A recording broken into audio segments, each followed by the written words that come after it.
Thank you, Mr. Leader, for honoring us with your presence on time and for returning to the House side.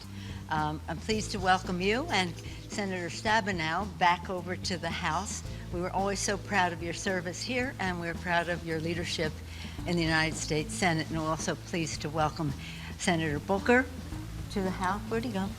To the House.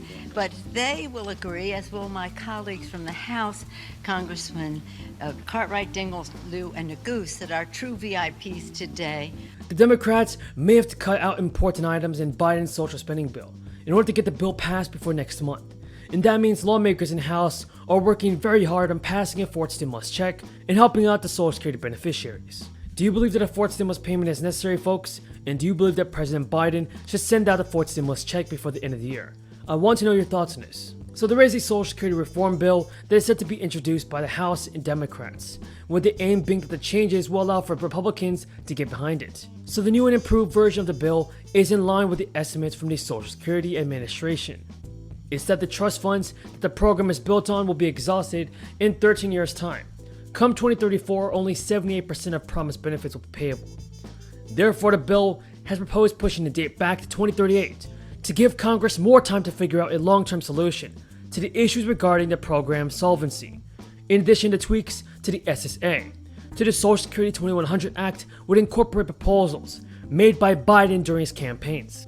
The Social Security 2100 Act would bring in a higher minimum benefit for low-income workers, with benefits set at 125% above the poverty line, and these would be tied to current wage levels.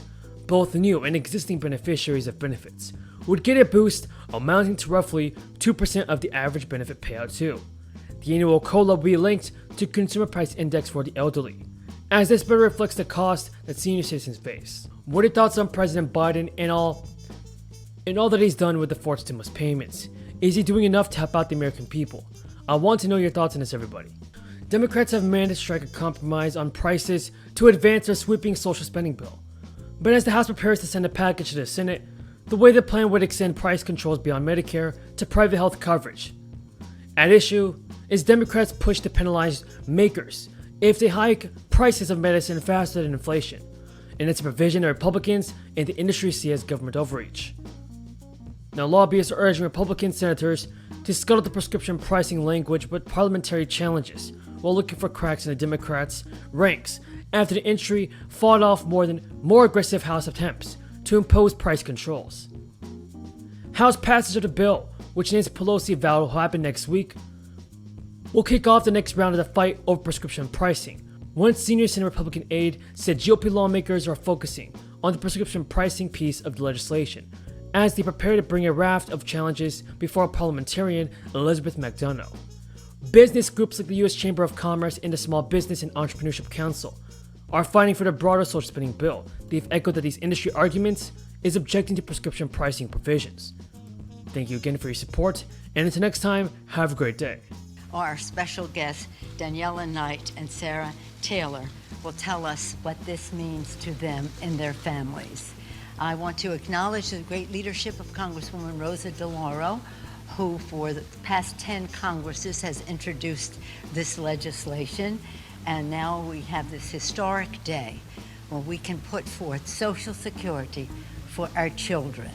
This will make a tremendous difference in the lives of America's families, and so proud that so many children will be taken out of poverty. My whole thing in politics, my why, was the sadness over 1 in 5 children living in poverty in America. 1 in 5 children in America going to sleep hungry at night. How could it be? Well, this tax credit, I call it the Biden tax credit, thank you, Mr. President, does a lot to alleviate that. And it's part of so much more. Child tax credit, yes.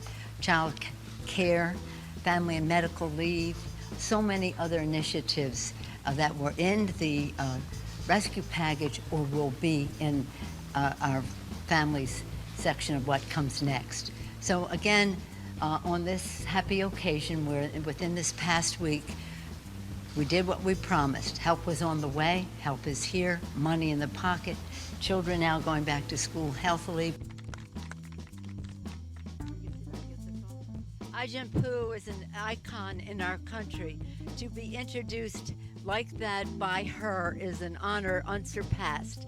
I will accept your kind words on behalf of the House Democrats who make everything that we do in the House possible. Thank you, Ai, for your remarkable leadership and your successful mobilization of so many people.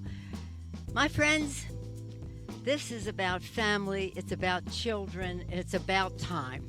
It's about time that we get all of this done. I'm honored to be here with our colleagues, the senators who are here, two who were formerly in the House, and when the leader comes, he will be three who were formerly in the House. Senator Gillibrand, Senator Wyden. And let me just say this. When we passed family and medical leave in the House before, Bill Clinton had just become president. We had been working on it for a long time. Ron Wyden was in the House, and Patty Murray was working on this in their first bill in the United States Senate. And all of us knew that family medical leave had to be paid if it was really going to be effective.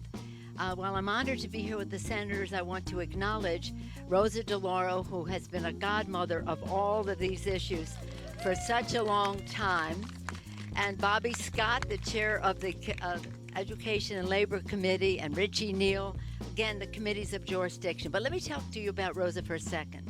When we did a bus trip when Women Succeed, America Succeeds a number of years ago.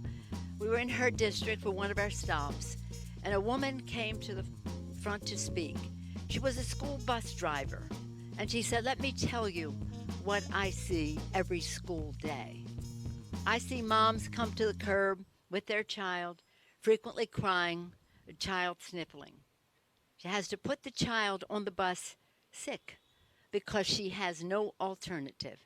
No paid family and medical leave, no decent wages to afford child care, no child care. Everything we're talking about affects that woman putting a sick child on the bus and what that means to the child and the other children. In the United States of America, this was happening. So now, under the leadership of Joe Biden and the Biden-Harris administration, with Democrats in the House and the Senate, we will have this happen. And so let's make history. Can't wait. Paid leave for all. The fact that it will now be paid makes a tremendous difference, as you know. And so I want to just say how impressed I am by the coalition, because I always say, we can do so much maneuvering in the Congress, but the outside mobilization for all of these issues is really what makes the work successful and better.